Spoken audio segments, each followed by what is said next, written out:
Je suis Mira Furlan, je joue Daniel Rousseau en Lost et vous êtes en Rive 54. Bonjour, c'est Danny Boone et vous regardez Rive 54.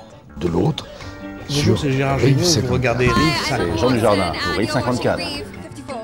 Rive 54. C'est Rive 54. C'est Rive Ou 45.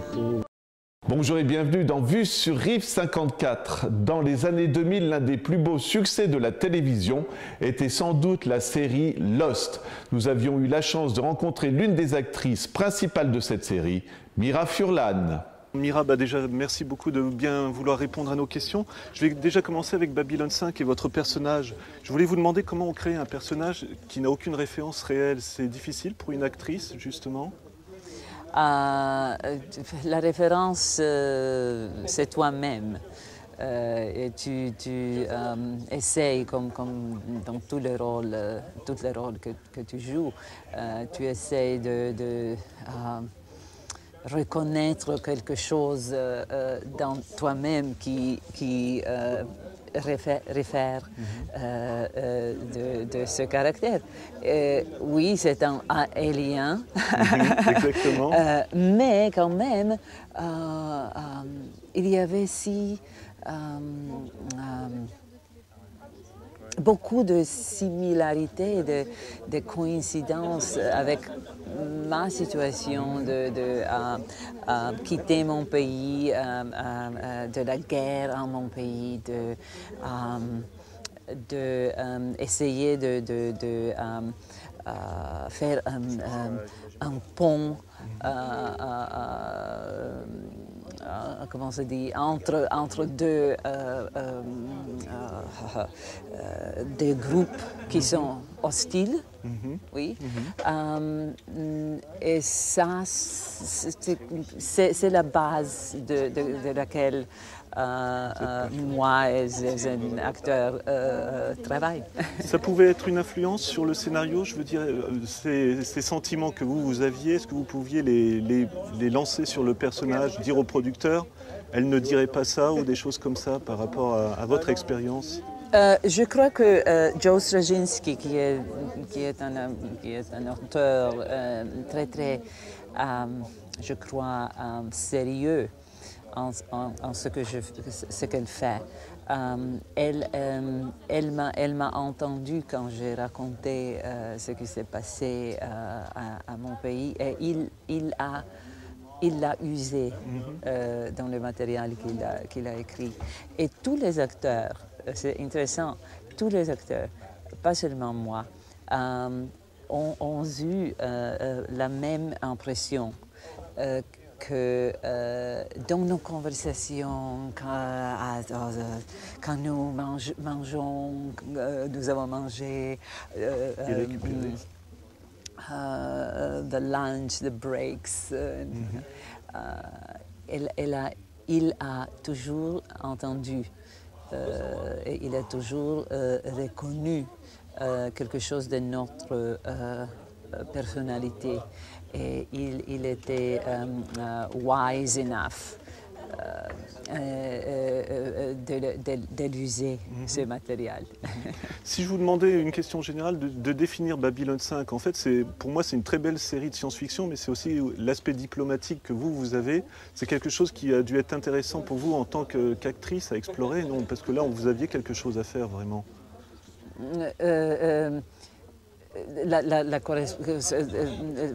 Comme le matériel correspondant avec ma vie. Oui, naturellement. Mais on essaye de reconnaître ces moments et ces situations et ces états psychologiques et émotionnels toujours quand on joue n'importe quoi. En Lost, the same. Comment ça dit? La même chose. La même chose.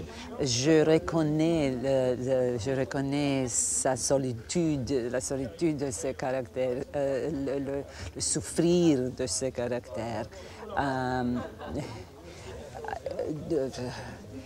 je n'ai pas perdu mon enfant, mais je peux imaginer l'horreur de cette situation. Et ça, c'est la base pour moi de créer ce caractère. Et si on est fait, moi je vais essayer de faire un lien entre Babylone 5 et Lost, au sens où vos personnages ne savent pas leur destin, en fait, ils n'arrivent pas à gérer, je ne sais pas si vous voyez ce que je veux dire. Est-ce que vous l'avez ressenti aussi, ça, en fait, qu'ils ne maîtrisent pas ce qui se passe autour d'eux, en fait. Ils sont toujours dans le mystère, quoi. Oui, mais c'est aussi la nature de travail en télévision. Parce que ce n'est pas comme faire un film où on a le script avant de le faire. C'est totalement différent de faire une pièce de théâtre. Tu ne peux pas la rechercher, tu ne peux pas faire cette chose que... Mais c'est ce que je voulais vous demander pour Rousseau. Oui, vous n'êtes pas demandeur d'informations du producteur en lui disant « il faut me donner des pièces quand même parce que là... Vous êtes dans le vide, en fait, quoi, parce qu'on oui. voit que vous êtes perdu. C'est comme la vie, je pense toujours, c'est comme la vie. Ouais. Être dans une série de télévision, c'est comme vivre notre vie où nous ne savons pas qu'est-ce qui se passe dans le next moment, dans le moment prochain. Et je voulais vous demander, quand vous avez reçu le scénario de Lost, qu'est-ce que vous avez ressenti? C'est quelque chose de différent? Qu'est-ce qui vous a attiré, en fait? Dans ce rôle? Oui, dans le rôle qu'on vous a proposé et la série même, en fait. La série est une série dramatique, très sérieuse. Il n'y a pas d'ironie, de sitcom élément. Se traite d'une exploration de la condition humaine et ça m'intéresse naturellement. Il y a une depth, une profondeur dans ce matériel. Le rôle était un rôle que les femmes acteurs rencontrent rarement. Ouais. On doit dire ça, parce que dans un monde des hommes où nous vivons, les hommes, je crois, ne savent pas que faire avec les femmes mon âge, parce que nous ne sommes pas le petit sexy chaton, mais nous ne sommes pas les vieux grands-mères.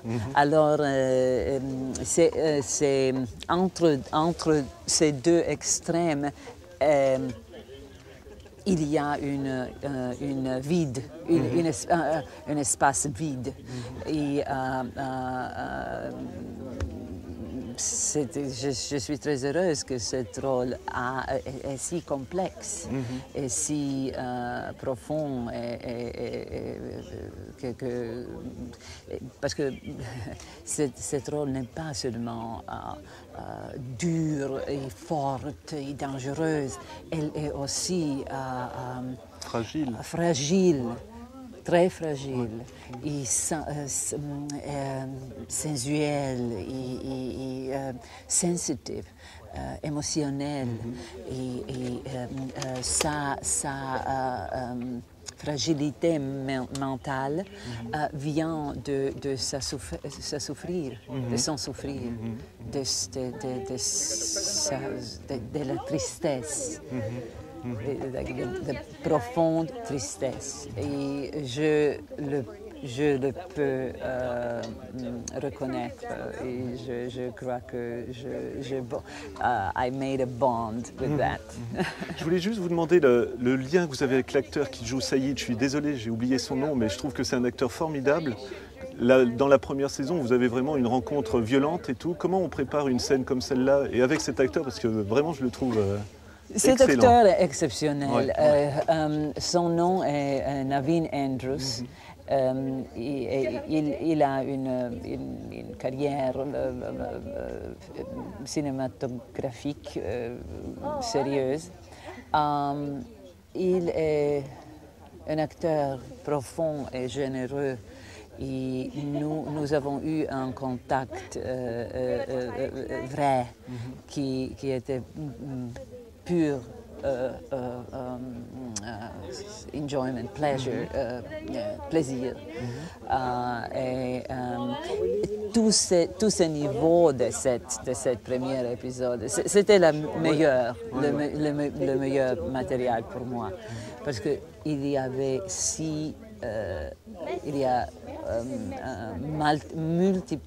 multiplicité